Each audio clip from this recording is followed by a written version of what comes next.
আসসালামু আলাইকুম রহমতুল্লাহ। ছোটকাল থেকেই দেখছি সকল বিপদাপদগুলো শুধু আমার উপরে এসে ভর করে, তবে মহান সৃষ্টিকর্তার রহমতে সেই বিপদাপদগুলো আবার আমার চোখের সামনে দিয়ে পাশ কাটিয়ে চলে যায়। গত কয়েকদিন আগে আপনাদের দেখিয়েছি আমাদের এলাকা থেকে 15 পিস কালার ককের বাচ্চা নিয়েছিলাম। সেই বাচ্চাগুলোকে খুব সুন্দর করে পালন করে অনেকটা বড় করতে পেরেছিলাম আলহামদুলিল্লাহ। হয়েছে কি, গত 28 আগস্ট রাত 11টা 15 মিনিটে আমার বাবুগুলোর শব্দে আমার ঘুমটা ভেঙে গিয়েছিল।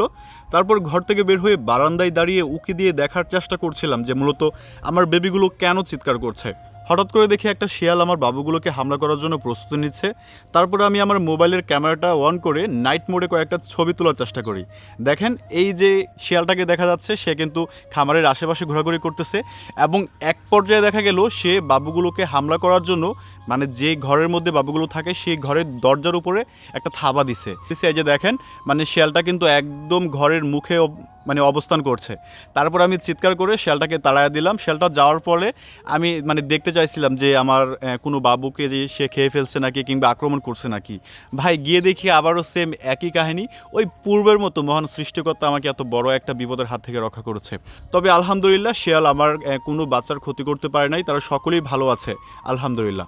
তো গতকালকে আমাদের একটি পোস্টে আপনারা অনেকেই বলেছেন, মানে কমেন্ট করে বলেছেন যে আমাদের ভিডিওগুলো আর একটু বড় করার জন্য। আচ্ছা, প্রতিদিন কত মিনিটের ভিডিওগুলো তৈরি করলে আপনাদের জন্য দেখতে ভালো হয় অবশ্যই আপনি কমেন্ট করে জানিয়ে দিতে পারেন। আপনারা অনেক দিন ধরেই আমার লাল মানিককে দেখতে চাইছিলেন। দেখেন আমাদের লাল মানিক সাহেবকে কেমন দেখা যাচ্ছে। মূলত মানিক সাহেবের শরীরটা বেশি একটা ভালো না, তাকে ক্রিমের ওষুধ খাওয়ানো হয়েছে। আপনারা সকলেই জানেন ক্রিমের ওষুধ খাওয়ানোর ফলে শরীরটা একটু মন্দা যায়, মানে ধকলের মধ্যে যায়।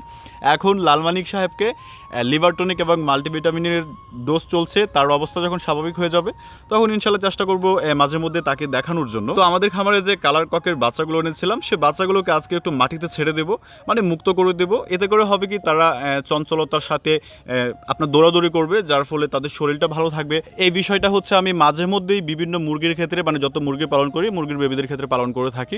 মাঝে মধ্যেই তাদেরকে মুক্ত করে দিই, তারা মানে খুব সুন্দর করে দৌড়াদৌড়ি করতেছে। এখন একটু দেখেন তারা কীভাবে দৌড়াদৌড়ি করতেছে। তো এবং খাবার দেওয়ার পরে দেখেন তারা সুন্দর করে খাবারটাও কিন্তু খাচ্ছে।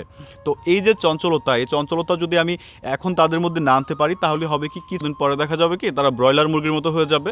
তো আমি সবসময় তো তাদেরকে বন্দি করে পালন করতে পারবো না, ছেড়ে দিতে হবে। তখন হবে কি, বিড়াল শিয়াল তাদেরকে সহজেই হামলা করে নিয়ে যাবে, তারা প্রতিরক্ষাটাও করতে পারবে না, দৌড়ও দিতে পারবে না। সেজন্য একটু চঞ্চলতা ফেরানোর জন্য এই টিক্সটা অবলম্বন করা।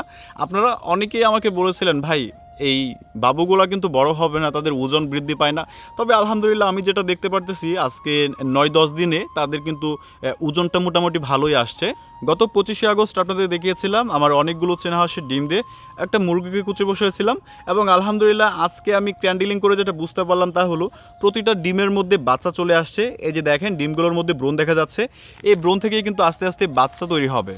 এবং কয়েকদিন ধরে আমার একটা চীনা হাঁস কুচে বসার জন্য প্রস্তুতি নিয়েছে। সে আমার কুচে মুরগিদেরকে সরায়া দেয়া তাদের ডিমের উপরে বসে থাকে।